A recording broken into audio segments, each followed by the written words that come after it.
1972માં India Pakistan યુદ્ધ દરમિયાન Indian આર્મીએ Pakistani સૈન્યને surrender કરાવ્યું હતું, જેને લઈને સૈનિકોને સન્માન આપવા માટે વડોદરા શહેરમાં સોલ્જરેથોન વિજય રથનું આયોજન કરવામાં આવ્યું। વડોદરા શહેરના કમાટી બાગમાં કપ્તાન વિપુલ કાપડિયા અને અમિત બારોટ દ્વારા સોલ્જરેથોન વિજય રથનું આયોજન કરવામાં આવ્યું હતું।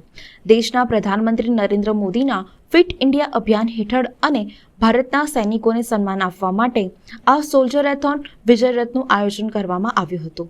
વિજય રન એટલે 1972 દરમિયાન ઇન્ડિયાએ પાકિસ્તાન ઉપર વિજય મેળવ્યો હતો। ઇન્ડિયન આર્મીએ પાકિસ્તાની સૈન્યને 16 ડિસેમ્બર 1972ના રોજ સરેન્ડર કરાવ્યું હતું અને ઇન્ડિયાએ પાકિસ્તાન પર વિજય મેળવ્યો હતો। એના ઉપલક્ષમાં ભારતીય સૈનિકોને સન્માન આપવા માટે સોલ્જરેથોન વિજય રથનું આયોજન કરવામાં આવેલ છે। આ વિજય રથમાં 63 જેટલા રજીસ્ટ્રેશન થયા હતા અને EME સ્કૂલ અને 8 ટીમે એન્જિનિયરિંગ રેજિમેન્ટમાંથી કર્નલ અને અધિકારીઓએ પણ મોટી સંખ્યામાં ભાગ લીધો હતો। જય હિન્દ, જય ભારત।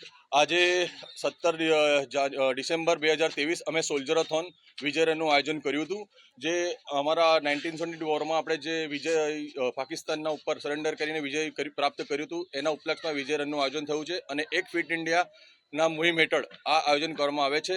મેજર પુનિયા સાહેબ, જે પ્રેસિડેન્શિયલ ગાર્ડ હતા, એમના એક મુહિમ શરૂ કરી હતી કે બધા ફૌજીઓ માટે એક હોનર માટે, એક આર્મીના માટે પ્રેરિત થઈને આર્મીના હોનર માટે આ રનનું આયોજન કરવામાં આવ્યું છે અને ભારત વર્ષમાં બધી જગ્યાએ આ રનનું આયોજન થાય છે અને પુનામાં 42 કિલોમીટર્સના મેરેથોન રનનું આયોજન હમણાં કરવામાં આવ્યું છે। આજે